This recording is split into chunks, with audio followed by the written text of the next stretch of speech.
économique à un niveau très macro, je suis tombé sur d'autres risques systémiques qui existaient, et notamment les travaux du Club de Rome, rapport Meadows 1972, qui faisait les corrélations entre la consommation d'énergie qu'on avait dans nos sociétés et le PIB. Et à partir de là, j'ai mis le doigt dedans et j'ai commencé à me documenter, et je croyais au système tel qu'il était, à l'idée de progrès tel qu'on la concevait dans la société. Et là, j'ai commencé à me dire, il y a un loup, quoi. Il y a un loup et en fait, ça marche pas si bien et en fait, ça marche pas du tout. Ça a provoqué chez moi des intenses réflexions parce que c'est vraiment tout un paradigme qu'il fallait remettre en question, hein. Mais ouais, je pense que la première chose, c'est vraiment cette perte de confiance dans ce que pouvait produire le système en général, quoi.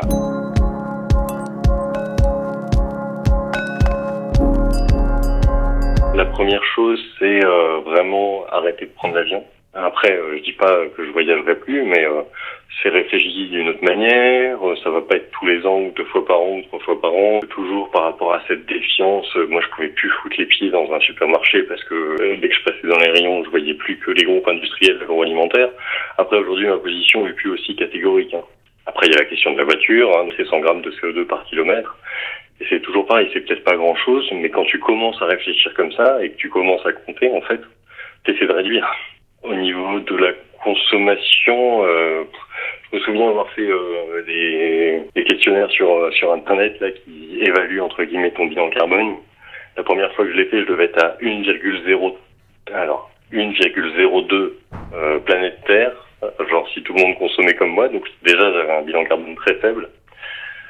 Ah et je prenais plus la voiture, je prenais plus l'avion, je me chauffais pas.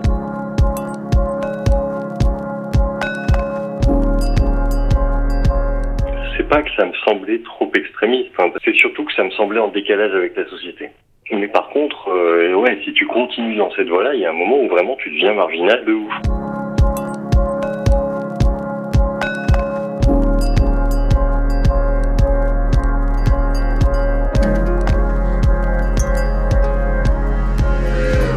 Sujet qui est quand même propice à cultiver la peur des gens, ou une certaine peur, et on peut vite se retrouver dans une spirale où on en remet une couche,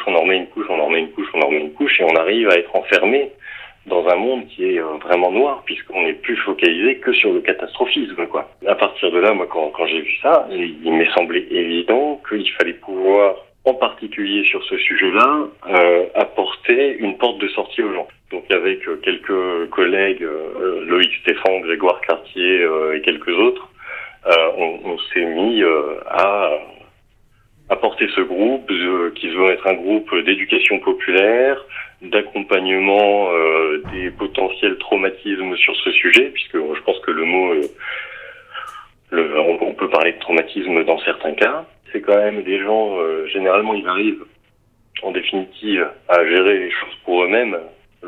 La question la plus compliquée, je crois, c'est les gens qui s'inquiètent pour leurs gamins.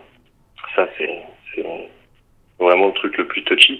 Mais c'est pareil, on est dans un groupe, il commence à y avoir pas mal de membres, je sais plus, on doit être à peut-être autour de 20 000, là, on va bientôt atteindre 20 000, je pense. Voilà, il y a des gens qui ont des sujets communs, qui les rassemblent, qui les rapprochent, donc on va s'aider, et comment tu fais, machin, enfin voilà, et c'est un peu le but du jeu, ouais. Que l'effondrement, en fait, il est d'abord intérieur, hein. C'est un effondrement de l'imaginaire avant d'être un effondrement de la société. Life. Life. Life. Life. Life. Life. Life. Life.